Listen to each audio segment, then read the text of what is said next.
everyone. I want to try something a little bit different with you today. I want to share the books that are in the Colorful Apple book or being added to the Colorful Apple book club this month. So coming up in October, which is tomorrow. But these are the resources that are being added. I've had a few people ask me if I could match my YouTube videos up with what's in the book club. So that's what I'm going to do in this video. We're going to do just kind of a top shot video here, so that way you can see the books and I can explain what the resources are that go with them. So the first book we have is What Do Authors Do? And then the other ones are all kind of timely resources for October, November. We have The Legend of Spookly the Square Pumpkin, Room on the Broom, Vote for Our Future, which is perfect for coming up in November. We have The Moon Book and Gustavo the Shy Ghost. So now let's go through the different resources that I have for each one. So Gustavo the Shy Ghost is a great book to be teaching about what it means to be brave, which is kind of cute because he's a ghost. But with each resource, you will get the lesson plan that kind of overviews what's going on. Like I said, the essential question is, what does it mean to be brave? And then as a class, you can make your own anchor chart about how students are brave. I like to use sticky notes, and they can each write on their own sticky note a way that they were brave, such as I tried a new food, I played goalie in soccer, it was dark in my room, but I was really brave. So having that conversation and starting with your students and showing them that there's so many different ways to be brave is kind of a great thing to have on display in your classroom. Then as you are getting ready for reading the story, there are discussion questions to go along with them. I like to put them on sticky notes and stick them right in the book, but you can also print them right out on this sheet as well. It has all of the talking points, discussion questions, everything right in one spot. And then as an activity sheet, students will draw a picture of them being brave and then explaining it in detail and writing on the lines. My favorite part is this cute little ghost guy. And on each one, students will color or draw and write before they glue it together. But a time I was brave, being brave means, what makes me glow, which is something they talk about in the book. Gustavo finds something that makes him glow and it helps him be more brave. And then ways that I can be brave, and students will glue, not glow, each of the ghosts together, and it makes almost this, you could probably like hang it with like yarn or something. But I just think he's really cute. So that is Gustavo the Shy Ghost, which can technically be used any time of the year, but it's a fun one for October. This next one is also an SEL skill. I usually don't have two, but I thought this was a perfect one for Halloween, for October. It doesn't really talk anything about Halloween, and neither does Gustavo, but it has kind of that pumpkin Halloween theme. And I don't think I need to mention this every time, but you have the full lesson plan, and then you have the sticky notes or the talking points. You'll get that with every resource, so I'm not going to mention it every time anymore. But with the Legend of Spookly the Square Pumpkin, it's a great story for talking about building your self-esteem. At the beginning of the book, Spookly is sad because he looks different than all the other pumpkins, and they make fun of him for it, which doesn't make him feel any better. But then he is brave, like in Gustavo, and he does something, and then all the pumpkins love him, and we find out that what's on the inside is what really counts. And so you can make an anchor chart with your students with positive self-talk, different things you can add. I have some examples, but your students can also come up with some on their own. And then their activity sheet will be, I like being me.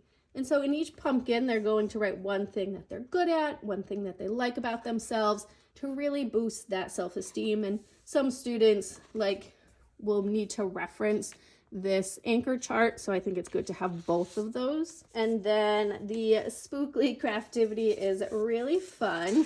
Students can pick their own shape to make their own Spookly pumpkin, and they will create the front And then on the underneath, you can kind of staple it together. They'll write why they are special. They can use the worksheet that they had just done. And then task cards, which I like to add in some of them, students will determine whether these sentences are positive or negative. And you can do that as a group or individually.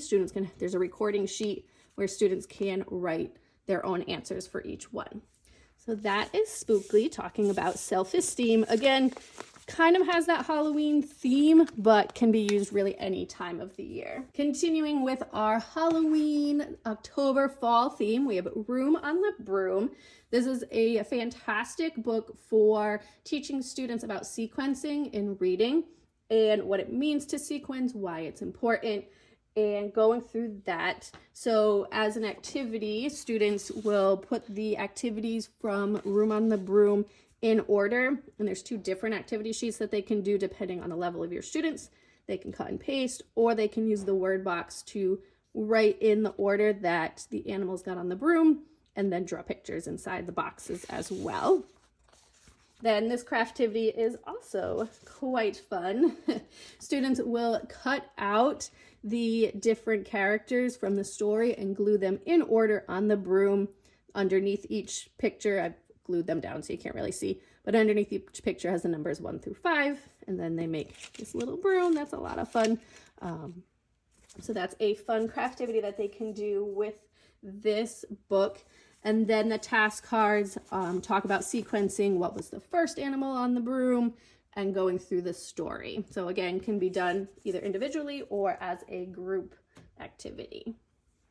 So that is Room on the Broom, perfect for sequencing in reading. I kind of thought this book, the Moon book, kind of has also that Halloween. I feel like Moon is kind of a Halloween theme. So I thought this would be perfect science topic for this month. So this is the Moon book by Gail Gibbons. And in this story, you will be talking with your students about the different phases of the moon. There are lots of other facts throughout the book, but with this lesson, I primarily focused on the phases of the moon. So you can definitely pull that part out of the book and not read the whole thing. It can be a little bit long, but talking about the different phases of the moon, this can be the anchor chart, and then the activity sheets. Students will fill it in using the word box at the bottom, which phase of the moon each one is. And that's the task cards that go along with it. They'll be naming the phase of the moon as well. But then what I really like, I think the craftivity is always my favorite part. And this one took me a little while to figure out how to put it together, but I got it to work. And let's see if I can fold this. So it is a moon, but then when you open it up, it has all of the different phases, and students will create this kind of accordion booklet to talk about the different phases of the moon after reading the story together as a class. But yes, the folding, trying to figure out how to create that was a long process, but it is a lot of fun to put together, and I think your students will really like it and like bringing it home to share it with their families. Next, we have a book that is not really anything to do with this season or the holidays at all, but I thought this was great for the beginning of the year, talking about what do authors do to go through the writing process with your class. I know so often students think they just write it once and they're done, but this is a neat book, and it shows actual authors and the different steps that they take, and it kind of shows their emotions and their feelings as they're going through, which I think is neat and important for students to see, that they're frustrated when they have to edit or revise it, or that it takes a long time. But you can go through the writing process with them. This is the anchor chart that you can use. And then students can, I have 2 different ones, but students can really outline what the writing process looks like. And this is just a chart for them to fill out. And obviously as a class, you would do it through your writing class. And then you can create this flip book, the writing process. You would staple it on this side, and then each one goes through all the stages, and students can either draw or write what happens during that stage of the process. But this is kind of a fun, you can either print the cover in color or black and white, and students can color it in on their own. And as I mentioned before, this book also comes with task cards. It comes with the lesson plan and the discussion questions. I just didn't feel like you needed to see that for each book. And this last book is perfect for November and the election that's coming up. This one is Vote for Our Future by Margaret McNamara. In this book, it's a group of students who their school is closed for election day, and they learn that even though they can't vote, they can help other people become informed and get out and vote and overcome obstacles. You'll see throughout the story that a lot of the adults talk about how they're not registered or they're going to be away on election day. And the students kind of help them overcome those obstacles and figure out ways to be able to vote and why it's so important. So the anchor chart is get ready to vote. So you need to register, do your research, make a plan, then vote and watch the results. For the activity sheet, students will just be answering questions about what election day is, why people vote. And then the task cards are true or false, and it has statements about voting, and students need to decide if they are true or false. And then instead of a craftivity for this one, I thought it would be fun to do more of a full class activity and have a mock election going through all those steps to getting ready to vote. So students will create a poster, campaign poster. In the one that I provided, you can also create your own, but in the one that I provided, students are voting for their favorite type of weather. And so as groups, students will make these campaign posters. So vote for sunshine, and they'll explain all the reasons why people should vote for sun and why they should vote for rain. Students will fill out a voter registration form, and then they will get their card, and you can either take a picture of them or they can draw a picture of themselves, and they'll need to bring this when they do their actual vote. Then they have a ballot to fill out, selecting their favorite type of weather. And then as a class, you can tally the votes together. But I think it'll be fun for your students to go through this process in a very simple way to kind of get them used to what it means to vote in an election, and why it's important, and hopefully bring that information back to their families. And just to go through all of these books again that are being added to the Colorful Apple Book Club this month, everything you see here will be added to the club. I'll leave a link for that down in the description box below. You can join either as a monthly member or as a yearly member, and you'll have access to all of the resources in our lesson library. I think there's over 150 in there now. So there are so many lessons that you can grab, whichever ones you need at the time that you need them. So we have Vote for Our Future, which is talking about elections. The Legend of Spookly the Square Pumpkin, which is focusing on self-esteem. What Do Authors Do? The writing process. Learning about being brave with Gustavo the Shy Ghost. Room on the Broom, we're talking about sequencing. And the Moon book, talking about phases of the moon. So like I said, I will leave a link to the Colorful Apple Book Club down in the description box down below. And I can't wait to see you in the club. Have a great week.